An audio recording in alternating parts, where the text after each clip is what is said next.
One of the things that we try to help the men to understand is the relationship that you're having is not with the person. The relationship that you're having is with your drug. Yes. And the person in some way is just representing the drug. Yes. And so it's not to any way dehumanize or belittle the person that was the affair partner. And it's also to understand there was a role that that person was playing, and that's what the man was connected to. That's what he was getting out of the experience. Yeah.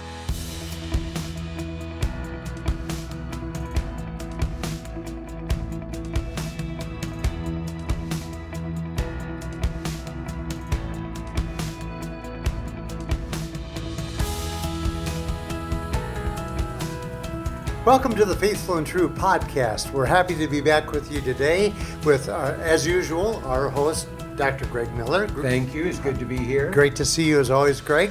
And we have a special guest for you today. We've been excited to introduce you to one of the newest members of our team here at Faithful and True, and this is Rebecca Dekkers. Rebecca, welcome to the podcast. Well, thanks for having me. I'm kind of excited. Yeah, well, we're very excited to have you. We've been looking forward to this, and we get a lot of very positive feedback from our listeners when we have the opportunity to feature members of our Faithful and True team. It helps us give some insight into not only your experience and your knowledge as a counselor, but your personality and everything that makes you the wonderful you that you are. That's right. You. So we're happy to have you with us today. And Greg, what did you feel like we should delve into with Rebecca today? Well, first we are going to do a little bit of an introduction. And so, Rebecca, we just want to hear a little bit, like I know some of this information, but our listeners probably don't. We were just talking about the fact that you grew up in Canada. So what was it that brought you initially down south, or as we just talked about, a little bit east or west from your hometown? So I did grow up in the Toronto area, which is the particular spot I grew up in is actually slightly south of where we are here, which is always a fun thing to point out to Minnesotans. And when I came originally, I came in my college years, primarily to go to college, but on a soccer scholarship, a small soccer scholarship. So I enjoy lots of sports. And did you find, like, growing up with soccer an important part of who you were? Did that kind of become a little bit of your identity? Yes, huge, actually. Even when you look back, it's kind of interesting how big that was as part of my life. And then I had an ACL injury and it was taken, and it's interesting the process of reformulating that aside from sports, and I played multiple sports, but without sports, now who am I? Right. Yeah, Rebecca without soccer. Yeah, right. Yes. Well, and I know with many of the men that we work with that come to our workshop and that I work with individually, is there is a pretty significant crisis of identity when your sports takes you as far as it can, whether it's in high school or in college or even maybe a little bit beyond that. But once those days are over, I do think for a lot of people there's a real sense or question of who am I without this part of me that's defined me for so long. Yeah, and you don't recognize it at the time that this was such a big deal. And then when it's gone, then the vacuum, then the noticing. So yeah, that was a big part of life. Well, and especially when it's taken away from you because of an injury. It's one thing to feel like you got to play out your full career, whatever that is, to the extent that your ability would take you. But when it feels like that was robbed of me, I currently work with someone that would say that's their case too, that they didn't get to reach their potential because of an injury early on that they never fully recovered from.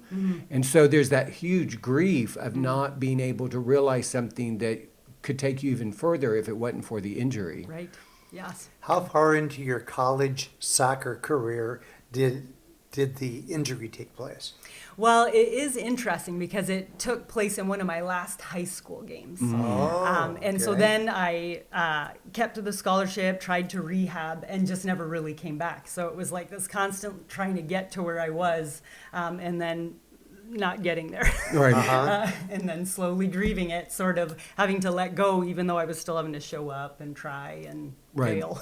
Well, and one of the things that I hear a lot of the men that I work with is what ends up happening is you begin to accommodate and adjust to constant pain. Yeah. And so you have to dismiss it in order to keep trying to go after the dream. But it's constantly teaching yourself to be, disassociated and not present with yourself, or deny something that is really obvious in order for you to continue to pursue the dream. Yes, definitely. I also understand that part of your professional repertoire is you like the modality of equine therapy. So how did you get involved with that? Well, it is always neat to look back and see the weaving together of things. So I worked in, throughout my high school and college years, I worked with horses in kids camps and did trail rides. And then I worked at a thoroughbred breeding farm for a while. I worked for a cutting horse trainer for a little while. And I always loved that. And I loved having it be part of my life. And I felt like, man, maybe there's something more. And so, as my own life experienced chaos, my own explosion happened, I was sort of reassessing, I think, as we all do. And I was trying to figure out, what's next for me. And first, initially, one of my minors in college was theology, and I always loved that. So I went back initially and began my M.Div work. And on one of the I signed up for, because I didn't know what to do with it. I knew I liked this, but I didn't know what to do with it. There was a discernment, day of prayer. And so I signed up for that through the university that I was at. And I'm pretty sure within the first 15 minutes, I was like, yeah, I know, I'm going to switch to the LMFT program. And so I had a nice peaceful day at the retreat center the rest of the day, but that answer was answered already. Kind of you relaxed. Yeah, I you did accomplished. actually. I was hanging. It wasn't a wasted day at all. But then it was interesting even in that, we had horses. My whole family plays some equine sports. And I knew I liked this, and I didn't know it could be a possibility. And as I'm entering and looking at the final years and looking at internships, I found there was a place not 20 minutes from me that offered equine therapy. And so discovered the whole area, how I could draw those two things together. And it really is a powerful way to do therapy. It's a little more complicated. It's there's difficult things in it because we've got now another personality we're working with. But it really is really impactful, I think. And I love the weaving together that you can do with body-based learning, with a good lens on trauma and attachment. With equine partners. Right. So it's a neat way to do work. Yeah. Well, and it's a great way to say it because I'm not skilled in it. I'm not really very well educated in it. And the thing that I consistently hear is how the horse is a part of a partnership in the process. And it's how the individual relates to the horse that reveals so much about the person. And, we all benefit when something is held up to us where we can see ourselves more clearly. And I love this idea that it's this relationship between the client and the horse. But what is revealed is what is going on with the client, not really what's going on with the horse. Yes. Because the horse is just reflecting what's going on in me. Yes.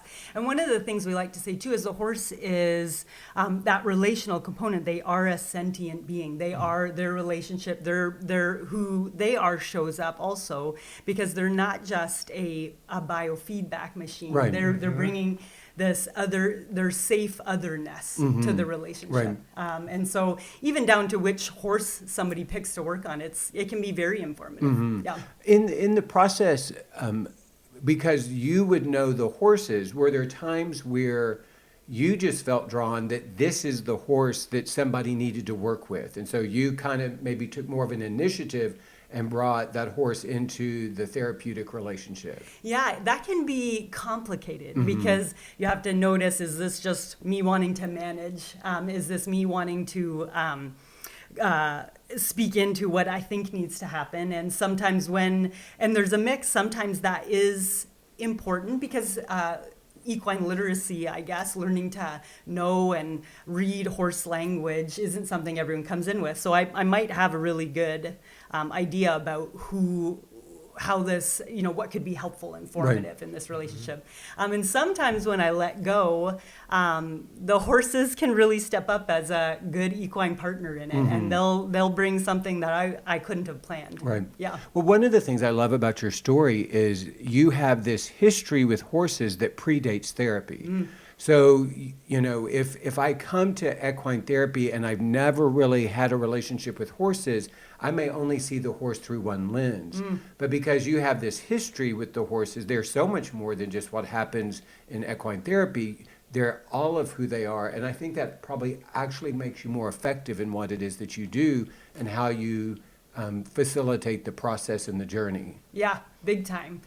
Because it is subtle. And that's what I love about the work. It's subtle, and you have to know how they're communicating, and be able to stay in touch, too, with your own sense of what's going on in the relationship. It's interesting, too. One time I was doing some of my work for certifying, and I watched a video of myself. We had to film ourselves and submit it, and I think I'm pretty in touch with the horses, especially my horses. And then watching the video, I saw how much communication was going on that I wasn't even picking up in real time. So there's a lot to know. So to that point, yeah. Well, you've kind of alluded to this, that you have your own story of an explosion or whatever language that you would use, and that is how you initially found Faithful and True. And so when did you begin to transition from benefiting from the resources and the work here at Faithful and True to transition to becoming a part of the team? What was that journey for you? Well, it's really fairly recent. I've been on the team here since October, so not so long. And I had reached out to Debbie because I thought Faithful and True needed equine work. And so I was at the place I was at, I thought, hey, this would be a neat place to invite her into. And that didn't end up happening.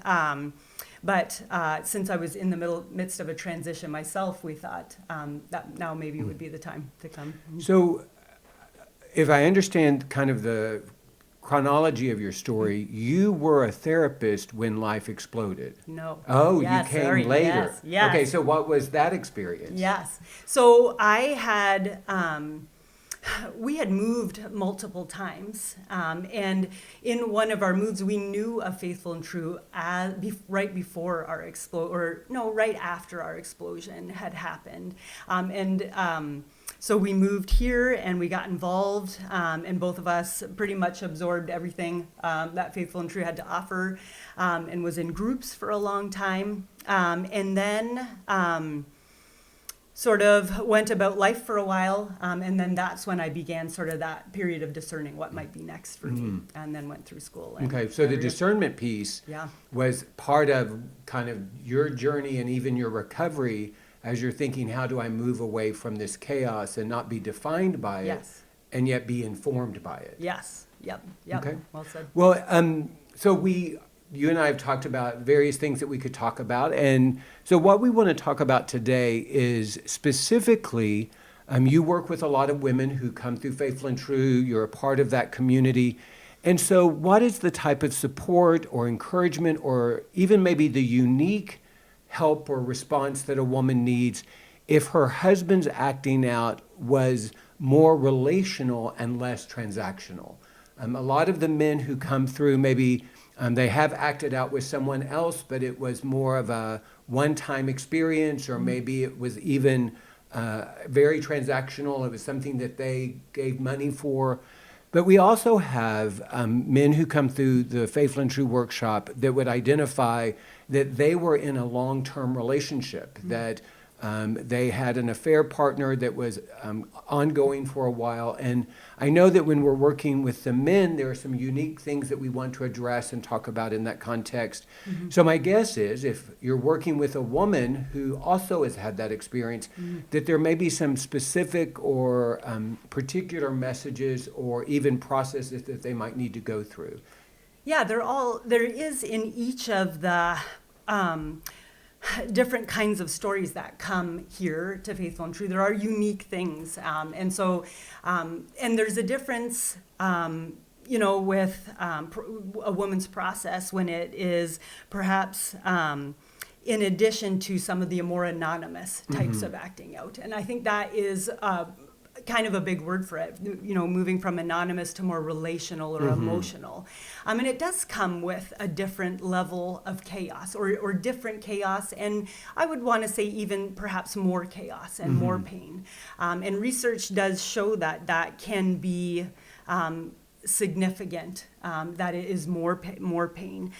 So I think that's one of the key things we could start right there that would need to be addressed as part of the unique characteristics when there's an emotional and relational affair. Right. Yeah. My guess is one of the things that is important for a wife to receive is that validation that this is significant, that this is painful, that there is a unique component to this when there's this ongoing relational context for the acting out. And it's maybe another context of betrayal that the wife is experiencing. Yeah, exactly. It's sort of like it's another dimension, moving from 2D to 3D in some way, we could say. And it can seem to touch more things. And that the word I would want to say when I'm working with women that seems to be characteristic is there's a disorientation that happens. And so it's a lot of moving through that chaos because this looks like it mimics a real relationship. And so it can be difficult to name it for what it is or to, have those boundaries around it instead of having it sort of rumble inside them as a real relationship. I know for the men that we work with, sometimes there's even a question of, because it was an ongoing affair, is this really the context of addiction? Yes, exactly. And so I wonder if that's some of the questions that a wife would have is, how can this be an addiction, or is this an addiction when it went on for so long with the same person? Yes, that's exactly what I mean, that it looks like, it feels like. And so it can be, in that same way, it's chaotic and confusing for the men, it is for the women too. And it can feel then too, where some of that pain comes from, so much more difficult to depersonalize it, which is so important in the process, that this is not about me. Well, how could it not be about me? It's another person who is in my place. And so that becomes some of that nebulous stuff to hang on to. Yeah. One of the things that we try to help the men to understand is the relationship that you're having is not with the person. The relationship that you're having is with your drug. Yes. And the person in some way is just representing the drug. Yes. And so it's not to any way dehumanize or belittle the person that was the affair partner. And it's also to understand there was a role that person was playing, and that's what the man was connected to. That's what he was getting out of the experience. Yeah. And so it is confusing where there was this relationship, there was this connection with a person. And so I know that for some of the men, it's difficult for them to understand, yes, I might have had feelings for this person, but those feelings were in the context of me acting out with my drug. And it's that same principle of, what do I want to be rescued from? What do I want to be rescued to? And I know that for some of the men, it's confusing for them because they would say the relationship that they had with their affair partner did not take away or was not seen as an injury to their marriage because they loved their wife, they wanted to be with their wife. This was an additional thing. And I think that could be incredibly painful for a wife if the husband can't see the direct betrayal the affair has created. Yes. Does that make sense? Yes, exactly. And that definitely is something that I address with the women that I'm working with, that some of those concepts that I guess saying getting your concept of what an affair is so important to help orient, because that disorientation is such a key component.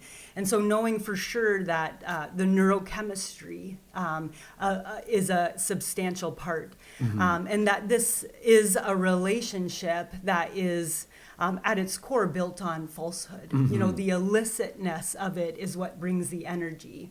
And so practicing naming some of those things that make this different from a real relationship.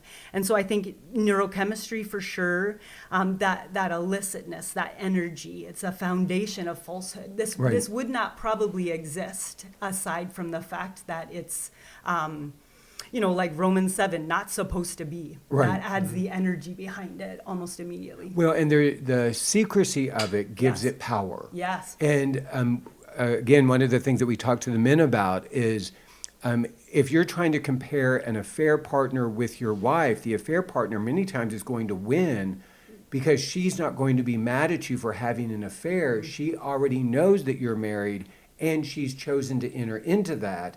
And so she's accepting you for that part of you that your wife will have the strongest reaction to. One of the things about the secrecy, whether it's an affair or the acting out itself, some other form of acting out, it is an illusion of safety. And, again, one of the things that we talk about, the power of the drug is this sense of isolation.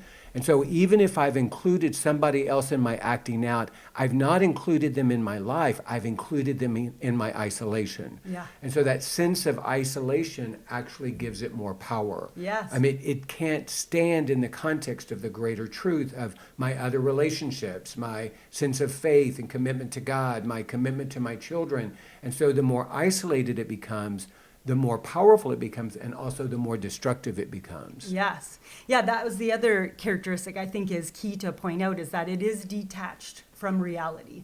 There is no seeing how you would respond, like how you are in relationship with your mom, how you handled tax season, so that complete decontextualization of it does somewhat support it. So again, that's part of recognizing that it's not a real relationship. Right. Yeah. And at its core, it is a fantasy. And that is another part where sometimes it's easier for the wives I work with to hold on to that it is that it's a real relationship. It's touching all these things, and harder to hold on to. It's a fantasy, different than say pornography alone, where that is just in the mind. That's another key part of reorienting the wives I work with. That this is at its core a fantasy. Right. Yeah. I would also say that part of the dynamic is recognizing there is a relationship. The relationship, again, may not be with the person. It is with the reaction. It's what gets triggered in me. Again, it's that relationship with my drug. I think another factor that is complicated is because the husband has a relationship with a person, the wife in some way also has a connection to that person, even though they may not know that person at all or well. And so do you see that for some of the women whose husbands have acted out in an ongoing affair, that the wife feels compelled or drawn to find out about this other person, to get, not to get to know them, but to get an understanding of who they are and what their role was or what their power over their spouse is? Yes, because, and I mean, that's a big part of every woman's journey in this healing process in general is absorbing information. But in particular, it can be about the affair person because there is that sense of invasion into your life. And one of the things that can be so chaotic for wives also is not only this is something my husband, my partner has experienced, but someone who has also experienced my partner. And so that's some of that invasion and needing to find information and needing to reorient. Yeah. So we're coming to an end, but I do have one more question. So what is the coaching or the encouragement that you would give a wife who has a lot of energy and curiosity and desire to get to know as much as she can about the affair partner? Maybe I want to look her up on social media. Maybe I want to drive by where she lives, or maybe I want to find out where she works. Is there some encouragement and some direction that you would give someone in discerning what is a wise and healthy way to respond? What is valid information to get that is helpful? And when does it transition to actually becoming re-traumatizing for the wife?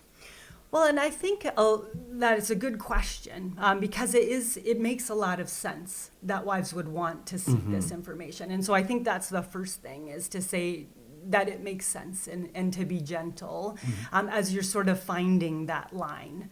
And a key part would be what we had just talked about, recognizing this for what it is.